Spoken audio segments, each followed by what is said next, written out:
अस्सलाम वालेकुम स्टूडेंट्स, मैं हूं आपका फिजिक्स टीचर कमर मोहम्मद नबील और आप इस वक्त हैं नबील्स ऑर्बिट में। तो चलिए स्टार्ट करते हैं आज का टॉपिक।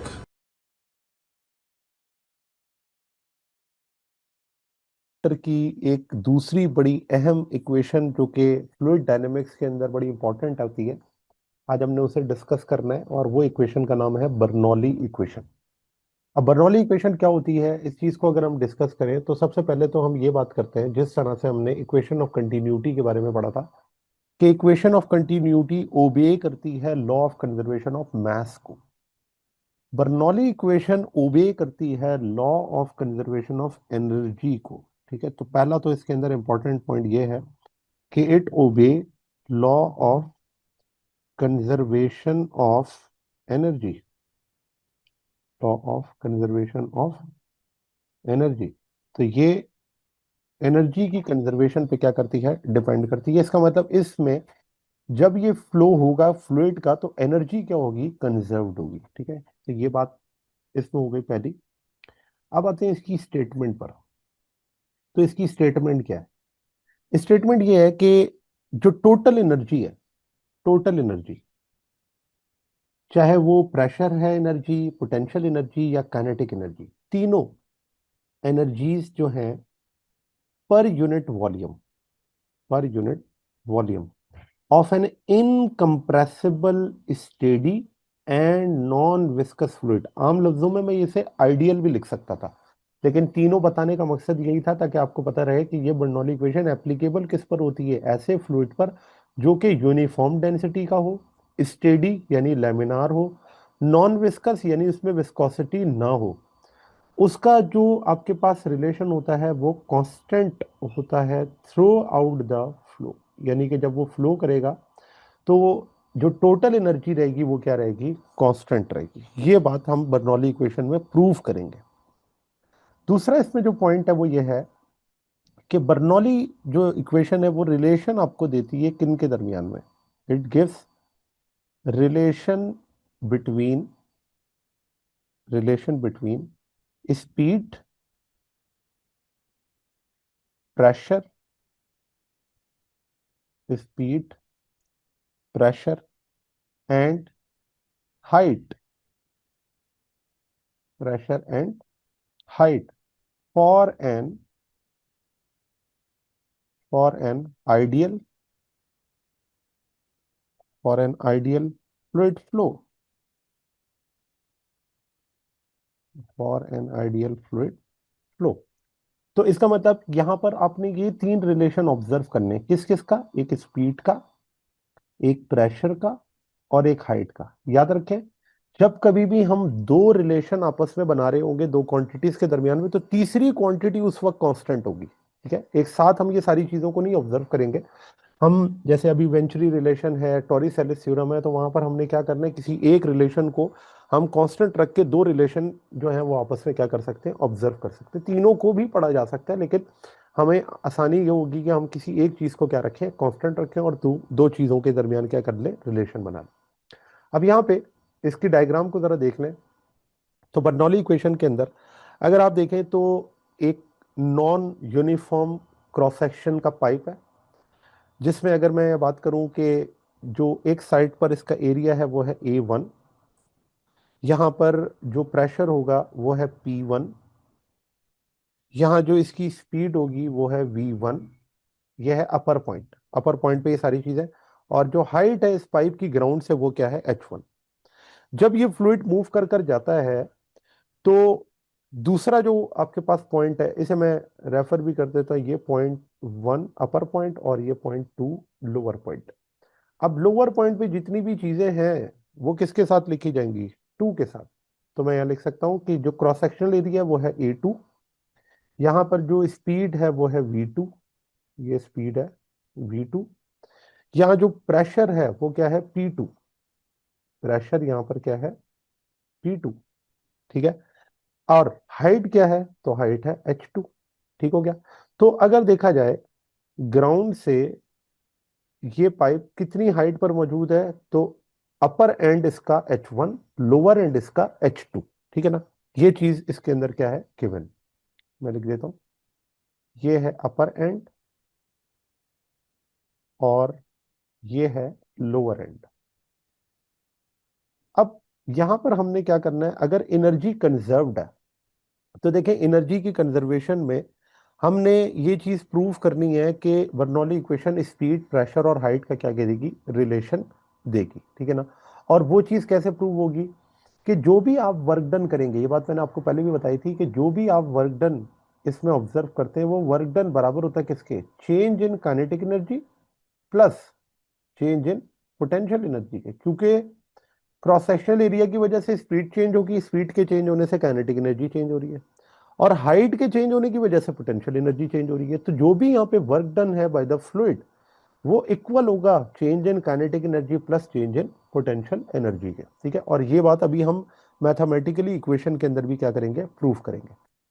अब सबसे पहले अगर इसके मैथमेटिकल रिप्रेजेंटेशन की तरफ हम जाएं तो मैथमेटिकली हम इस बात को इस तरह से लिखते हैं कि जो बर्नौली इक्वेशन है वो लिखी जाती है P1 plus half rho V1 square plus rho GH1 is equals to P2 plus half rho V2 square plus rho GH2। ये जो इक्वेशन मैंने लिखी है इस इक्वेशन को हम कहते हैं बर्नौली इक्वेशन। और इस इक्वेशन को अगर मैं लिखूं तो क्योंकि दोनों साइड का जो वैल्यूज है या वेरिएबल्स है वो सेम है, तो हम इसको इस तरह भी लिख सकते हैं कि P plus half rho v square plus rho GH किसके बराबर है, कांस्टेंट के। किसके बराबर है, कांस्टेंट के, ठीक है। तो P plus half rho v square plus rho GH क्या है, कांस्टेंट है। तो अब बर्नौली इक्वेशन के अंदर हमने इस चीज को प्रूफ करना है। ये जो इक्वेशन मैंने यहां पर बनाई है इस इक्वेशन को हमने क्या करना है, प्रूफ करना है। तो देखिए प्रूफ करने के लिए हम स्टार्ट यहां से करेंगे कि अगर लोअर एंड पे बात की जाए या हायर एंड पर बात की जाए तो किसी भी एक पॉइंट पर आप क्या करें, वर्क डन कैलकुलेट करना है। तो वो वर्क डन जो होगा वो इक्वल होगा किसके, sum of work on upper end and lower end के। वो टोटल वर्क हमने वहां से क्या कर लेना है, कैलकुलेट कर लेना है। तो मैं इसको यहीं से जो है वो कंटिन्यू करता हूँ और इसमें मैं इसकी जो डेरिवेशन है वो आपको सॉल्व करके बता देता हूँ। तो चले यहां से स्टार्ट करते हैं और हम स्टार्ट कहां से करेंगे, एट द अपर एंड, ठीक है, एट द अपर एंड। अच्छा, अब अपर एंड पे हमने तमाम चीजों को क्या लिया था, तो अगर एक नजर देख लें उसको तो चीजें लिखना क्या हो जाएंगी, आसान। तो अपर एंड जो है वो H1 के साथ है और लोअर एंड किसके साथ है, H2 के साथ, और तमाम चीजें उसमें किसके साथ है, 2 के साथ है। तो अगर मैं इसमें अपर एंड की बात करूं तो उसके अंदर हम वर्क के बारे में जब लिखेंगे तो हम इस तरह से लिखेंगे कि जो वर्क है वो है फोर्स इनटू डिस्प्लेसमेंट। मैं लिखता हूं work W2 is equals to F2 delta X2 and cos of theta, ठीक है। अच्छा, अब ये डेल्टा X2 क्या है, फोर्स तो आपने यहां पर लिख ली थी। ये जो आपको नजर आ रहा है ना फ्लूइड का जो डिस्प्लेसमेंट है अपर पॉइंट पर, ये है डेल्टा एक्स और ये है डेल्टा X1, ठीक है ना, अपर पॉइंट पर। और लोअर पॉइंट पर अगर हम इसी चीज को लिखें तो वो हम क्या लिखेंगे, ये है डेल्टा X2। लोअर पॉइंट पर ये है डेल्टा X2, तो मैं यहां लिख देता हूं ये है डेल्टा X2, ठीक है। अच्छा, अब अपर पॉइंट पर मैंने सारी चीजें क्या इसके साथ लिखी हुई है, 1 के साथ, तो ये मैंने गलत किया, यहाँ पर क्या आएगा, 1 1 आएगा अपर पॉइंट पर, ये 1 के साथ। तो यहाँ लिख देते हैं W1 F1 डेल्टा X1, ठीक है। अच्छा, अब यहाँ पे जब आपने इस चीज को लिखा तो क्योंकि जिस डायरेक्शन के अंदर फोर्स लग रही है उसी डायरेक्शन के अंदर डिस्प्लेसमेंट है, तो थीटा की वैल्यू क्या हो जाएगी, 0। थीटा इज इक्वल्स टू 0 किसके दरमियान में, between F and delta X1। तो यहां पर जो वर्क है वो क्या हो जाएगा, मैक्सिमम। तो W1 को मैं लिख सकता हूं, ये हो जाएगा F1 डेल्टा X1, ठीक है।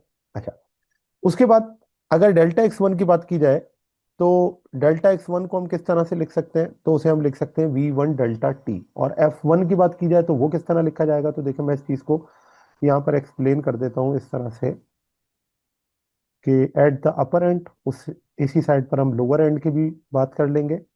तो मैं यहाँ पर इस चीज को डिफाइन करता हूँ, डेल्टा एक्स वन इक्वल है किसके, वी वन डेल्टा टी के। और ये बात हमने कल भी पढ़ी थी इक्वेशन ऑफ कंटिन्यूटी में। सिमिलरली जो प्रेशर होता है वो बराबर होता है फोर्स पर यूनिट एरिया के। तो अगर मैं यहां से एफ वन की वैल्यू निकालूं तो वो किसके बराबर होगी, वो होगी पी वन ए वन के। अब आप क्या करेंगे कि ये जो एफ वन की वैल्यू है पी वन ए वन, इसको आपने यहां सब्सटीट्यूट करना है। और जो डेल्टा एक्स वन है इसको आपने यहां सब्सटीट्यूट करना है। ठीक है, तो डब्ल्यू वन किसके बराबर आ जाएगा, W one is equals to P one A one, और डेल्टा एक्स वन की जगह क्या आ गया, वी वन डेल्टा टी। ठीक है, तो ये आपके पास क्या आ गया, work done at upper point. इसको आप यहीं पर रखें। अब आ जाए किस पर, at lower and, at lower and. अच्छा, अब जब लोअर एंड की हम बात करेंगे तो लोअर एंड पर जो वर्क डन होगा वो इसी तरह से लिखा जाएगा जिस तरह से मैंने जो है वो अपर एंड पे लिखा है। सिर्फ क्या होगा, नंबर चेंज हो जाएगा, W two F two delta X two और कॉस थीटा। अब अगर आप देखें तो लोअर एंड पर क्योंकि जो प्रेशर है उसकी डायरेक्शन डिफरेंट है, इसका मतलब फोर्स और जो वेलोसिटी है वो दोनों एक दूसरे के ऑपोजिट है, या डिस्प्लेसमेंट दोनों एक दूसरे के क्या है, ऑपोजिट। और जब ये एक दूसरे के ऑपोजिट है तो जो वर्क होगा यहाँ पर वो क्या होगा, नेगेटिव होगा। तो मैं यहाँ पर लिख सकता हूँ कि जब हम इसको वर्क को लिखते हैं तो इस तरह से लिखते हैं कि यहाँ पर जो थीटा है वो कितना है, 180 degree between F two and delta X two. तो अगर 180 है तो कॉस 180 क्या होता है, माइनस वन के बराबर। तो हम लिख सकते हैं कि W two is equals to minus F two delta X two. ठीक है, अच्छा, अब अगेन वही चीज आ जाएगी कि डेल्टा एक्स टू किसके बराबर है, तो डेल्टा एक्स टू इक्वल है वी टू डेल्टा टी के, एंड जो एफ टू है वो किसके इक्वल है, पी टू ए टू के। ठीक है, पी टू ए टू। अब आप इसमें वैल्यू सब्सटीट्यूट कर देंगे तो आपके पास वर्क आ जाएगा, work equal to P two A two V two and delta T, और माइनस का साइन यहाँ पर मौजूद है। ठीक है, तो आप देखें हमने क्या किया, अपर पॉइंट का वर्क लोअर पॉइंट का वर्क दोनों क्या कर लिए कैलकुलेट। अब अगर मुझे इसके अंदर से टोटल वर्क निकालना हो तो मैं टोटल वर्क कैसे निकालूंगा, तो मैं यहाँ पे लिखूंगा कि टोटल वर्क या net work is equal to W one plus W two. ठीक है, अच्छा, इन दोनों को जब हम ऐड करेंगे तो हम किस तरह से ऐड करेंगे, तो हम यहाँ पर लिख देते हैं कि total work is equals to, W one की जगह मैं लिख देता हूँ P one A one V one delta T, और plus minus P two A two V two delta T.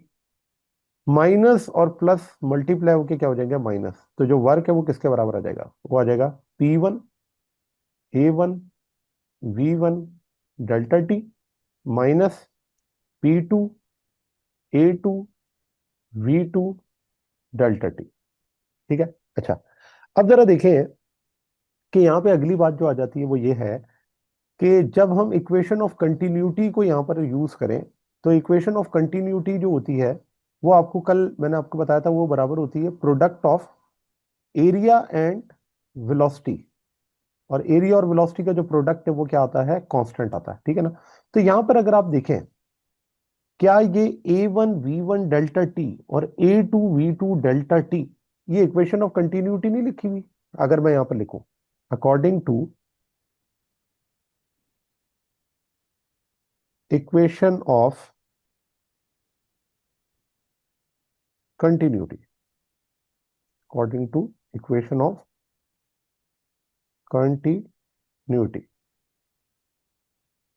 और वो इक्वेशन क्या है, तो वो इक्वेशन थी A one V1 is equals to A2 V2, ठीक है ना। और फिर मैंने कहा था कि इस चीज को आप लिख सकते हैं कि AV इज इक्वल्स टू किसके बराबर होता है, कांस्टेंट के। और ये कांस्टेंट क्या था, तो ये कांस्टेंट था वॉल्यूम फ्लो रेट, याद है। इसको हम क्या लिखते थे, volume flow rate, volume divided by time. तो अब सोचें, अगर मैं इस AV को लिखूं कि A1 V1 डेल्टा टी, तो A1 V1 डेल्टा टी किसके बराबर होगा, वॉल्यूम के, ठीक है। तो इसका मतलब ये हुआ कि जहां जहां A1 V1 डेल्टा टी लिखा हुआ है और जहां जहां A2 V2 डेल्टा टी लिखा हुआ है, इन दोनों की जगह क्या लिखा जा सकता है, वॉल्यूम लिखा जा सकता है। तो फिर इक्वेशन क्या बन जाएगी, तो मैं लिख सकता हूं नाउ, जो वर्क है वो बराबर हो जाएगा P1V माइनस P2V। ये आपके पास क्या आ गया, वर्क आ गया। अब इसके अंदर V अगर कॉमन है, तो V अगर कॉमन है तो हम लिख सकते हैं P1 - P2, P1 - P2V। तो ये आपके पास क्या आ गया, वर्क। अच्छा, अब इस वॉल्यूम को मैं इस तरह से लिख सकता हूं, इस वॉल्यूम को अगर यहां पर लिखें तो हम इस तरह से लिख सकते हैं कि डेंसिटी जो होती है वो बराबर होती है मास अपॉन वॉल्यूम के। डेंसिटी बराबर है मास अपॉन वॉल्यूम। तो अगर मैंने वॉल्यूम निकालना है तो वो किसके बराबर होगा, मास अपॉन डेंसिटी के, ठीक है ना। तो इसे क्या लिखेंगे, we know that, we know that density is mass divided by volume. So volume is mass upon density. Now जो आपका वर्क है वो क्या होगा, तो इसे हम लिखेंगे W is equals to P1 - P2, और वॉल्यूम की जगह क्या आ जाएगा, mass अपॉन डेंसिटी। ठीक हो गया। इस इक्वेशन को मैं कह देता हूं इक्वेशन नंबर 1। अच्छा, अब वर्क तो हमें पता चल गया इस फ्लूइड का। अब अगर हम देखें कि इसमें चेंज इन काइनेटिक एनर्जी कितनी हुई, तो इसे मैं लिखता हूं कि change in, change in kinetic energy. तो चेंज इन काइनेटिक एनर्जी अगर आपने निकालनी है तो हम यहां पर लिख सकते हैं कि चेंज इन काइनेटिक एनर्जी यहां पर इक्वल है ½ M V2 square -½ M V1 square. ठीक है, ये आ गई चेंज इन काइनेटिक एनर्जी। इसी तरह से अगर मैं चेंज इन पोटेंशियल एनर्जी यहां पर लिखूं तो वो कैसे निकालूंगा, तो चेंज इन पोटेंशियल एनर्जी, तो चेंज इन पोटेंशियल एनर्जी निकालने के लिए भी इसी तरह से करेंगे कि हम यहाँ पर इस तरह से इसको डिफाइन कर देंगे कि जो चेंज इन पोटेंशियल एनर्जी है वो हम यहाँ पर लिख सकते हैं delta PE is equals to, तो ये हो जाएगा mgH2 माइनस mgH1। ठीक है। तो अब आप देखें आपके पास क्या क्या आ गया, आपके पास तीन चीजें आ गई। एक आपके पास आ गया वर्क जो कि बराबर है P1 - P2 divided by density के, ठीक है, एक तो ये चीज आ गई। दूसरा हमने इसके अंदर से क्या कैलकुलेट कर लिया कि चेंज इन काइनेटिक एनर्जी का है, तो चेंज इन काइनेटिक एनर्जी है ½ M V2 square -½ M V1 square. ये आपके पास क्या आ गई, चेंज इन काइनेटिक एनर्जी। फिर चेंज इन पोटेंशियल एनर्जी किसके बराबर है, mgH2 माइनस mgH1। ये आपके पास क्या आ गई, चेंज इन पोटेंशियल एनर्जी। अच्छा, अब जैसा कि मैंने आपको इक्वेशन में बताया कि जो वर्क होता है वो किसके बराबर होता है, change in kinetic energy plus change in potential energy के। तो हम यहाँ पर ये कह सकते हैं कि जो भी वर्क हो रहा है यूटिलाइज बाय फ्लूइड, वो चेंज करेगा काइनेटिक एनर्जी और पोटेंशियल एनर्जी को। तो अप्लाइंग कंजर्वेशन ऑफ एनर्जी, हम क्या करेंगे, अप्लाई करेंगे कंजर्वेशन ऑफ एनर्जी को। Applying conservation, conservation of energy, conservation of energy. और वो क्या होगा, तो उसे हम लिखेंगे कि जो वर्क है वो इक्वल होगा change in kinetic energy plus change in potential energy के, ठीक है।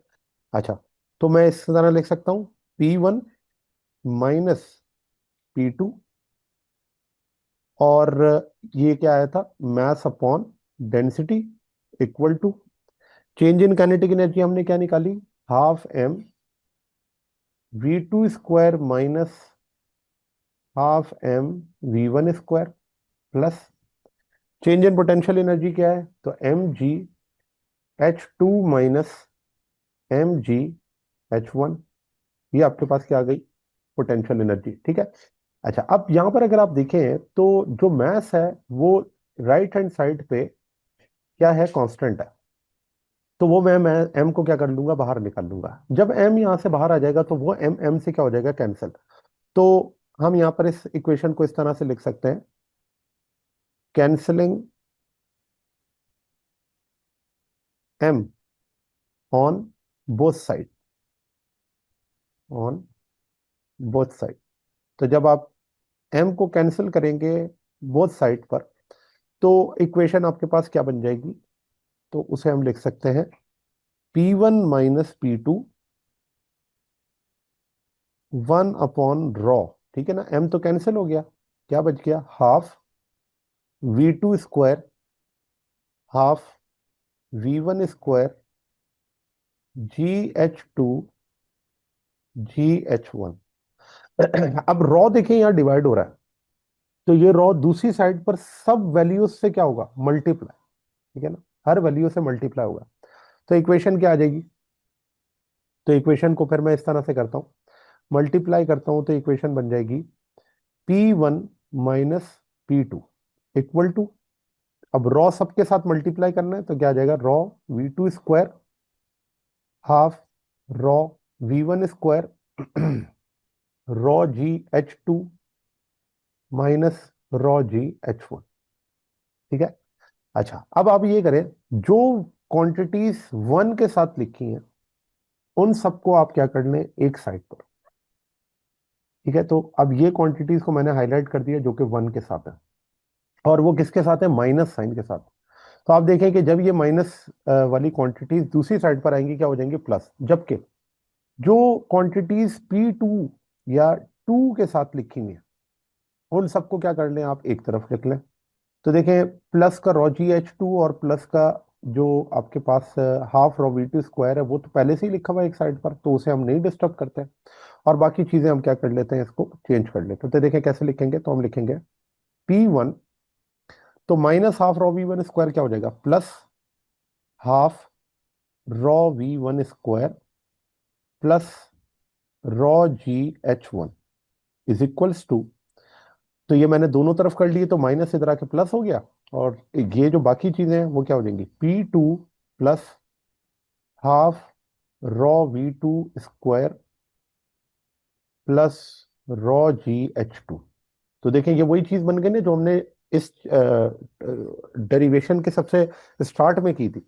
और इस चीज को अगर मैं चाहूं तो मैं ये लिख सकता हूं कि ये पैरामीटर्स अगर आपस में इक्वल है, कि P1 P2 के इक्वल है, half rho v1 square half rho v2 square के इक्वल है, या रॉ GH1 रॉ GH2 के इक्वल है, तो इसका मतलब अपर पॉइंट की जो एनर्जीज है वो लोअर पॉइंट पर भी क्या है, सेम है। इसी चीज को तो हमने कहा था कि ये law of conservation of energy है। ठीक है ना। तो यहाँ पर अगर आप देखें तो मैं इस तरह से लिख सकता हूँ कि P plus half rho v square plus rho GH equal to constant. तो ये वैल्यू क्या है, ये कांस्टेंट है। और इसी इक्वेशन को हम क्या कहते हैं, बर्नौली इक्वेशन। क्योंकि अगर आप देखें तो इसके अंदर तीन चीजों का रिलेशन आपको नजर आ रहा है, एक स्पीड का, एक प्रेशर का और एक हाइट का। और इन तीनों को हम एनर्जीज कहते हैं, प्रेशर एनर्जी, जो डायनेमिक एनर्जी है, या फिर हम कह सकते हैं कि काइनेटिक एनर्जी, और तीसरी क्या है, पोटेंशियल एनर्जी है। और ये तीनों अगर आप देखें तो ये तमाम चीजें किससे डिवाइड हो रही हैं, वॉल्यूम से डिवाइड हो रही हैं। इसे हम प्रेशर ग्रेडियंट भी कहते हैं, प्रेशर वॉल्यूम भी कहते हैं। इस तरह से हम इसको क्या करते हैं, रिलेट करते हैं। तो ये इक्वेशन आपको तीन चीजों के दरमियान रिलेशन बता रही है। ये मैं लिख देता हूं, ये है आपके पास प्रेशर, दूसरा मैंने आपको क्या बताया था वो है स्पीड, और तीसरा ये रिलेशन बता रहा है किसके दरमियान में, हाइट, ये है height.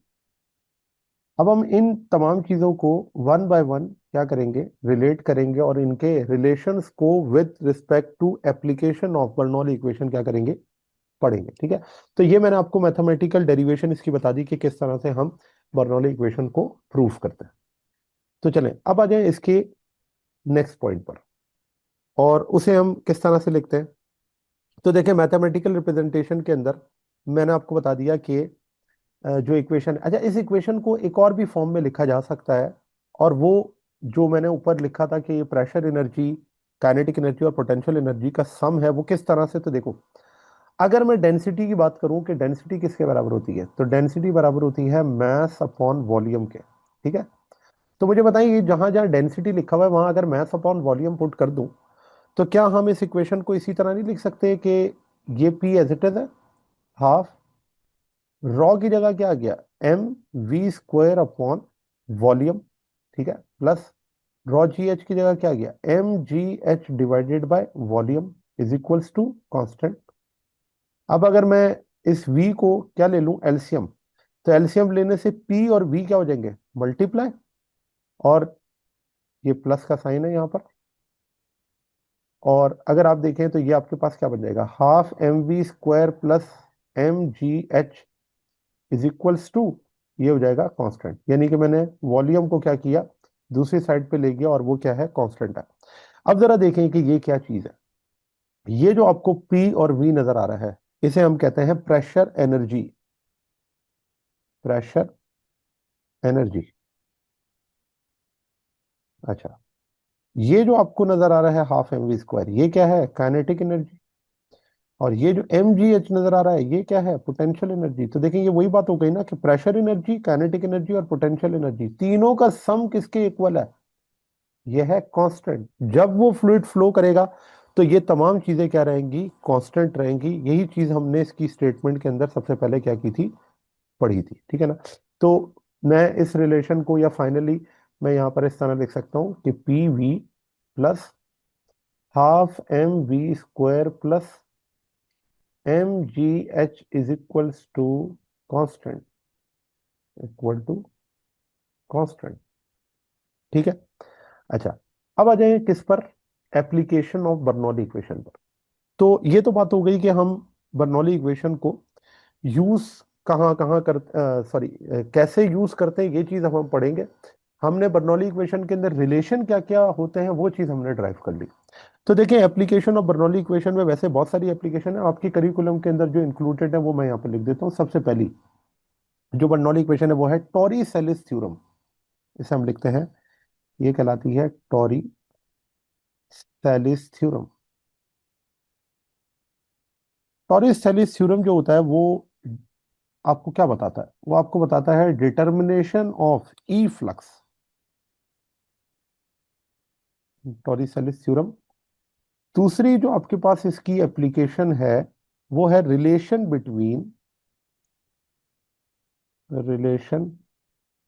Between pressure and speed, pressure and speed, ये आपके पास दूसरी इसकी एप्लीकेशन होगी। ये इसको हमने वन बाय वन डिस्कस करना है सबको। तीसरी जो रिलेशन है या तीसरी जो एप्लीकेशन है उसे हम कहते हैं venturi relation, venturi relation. And जो फोर्थ वन इसमें है वो है ब्लड फ्लो, ब्लड फ्लो। ये चार इसकी क्या है, एप्लीकेशन। तो अगर मैं टॉरिसेलिस थ्योरम की बात करूं तो टॉरिसेलिस थ्योरम किस लिए यूज होता है, it is use to determine determination of determination of speed of efflux, speed of efflux, यानी कि फ्लो जो होगा उसकी स्पीड क्या होगी, ये आपने क्या करना है यहाँ डिटरमाइन। दूसरा, relation between pressure and speed, तो यहाँ पर जो प्रेशर है वो इनवर्सली प्रोपोर्शनल है किसके, v के। हाइट क्या होगी, कांस्टेंट होगी। इस चीज को भी हमने यहाँ पर क्या करना है, डिस्कस करना है कि प्रेशर और स्पीड में क्या रिलेशन है। जहाँ स्पीड ज्यादा होती है वहाँ प्रेशर क्या होता है, कम होता है। फिर वेंचुरी रिलेशन के अंदर हमने स्पीड ऑफ फ्लूइड को क्या करना है, डिस्कस करना है। स्पीड ऑफ फ्लूइड, ठीक है। इस चीज को हम यहाँ पर डिस्कस करेंगे किसके जरिए, bye difference of pressure, difference of pressure. क्योंकि प्रेशर जहां कम होता है वहां पर स्पीड क्या होती है, ज्यादा होती है। इस चीज को भी यहाँ पर हमने डिस्कस करना है। एंड देन क्या हो जाएगा, ब्लड फ्लो। जी स्टूडेंट्स, तो ये था आज का हमारा टॉपिक। उम्मीद है आपको टॉपिक समझ आया होगा। अगर आप नबील्स ऑर्बिट में रहना चाहते हैं तो सब्सक्राइब करें और नई आने वाली वीडियोस के लिए बेल आइकन प्रेस करें। Thank you very much. अल्लाह हाफिज़।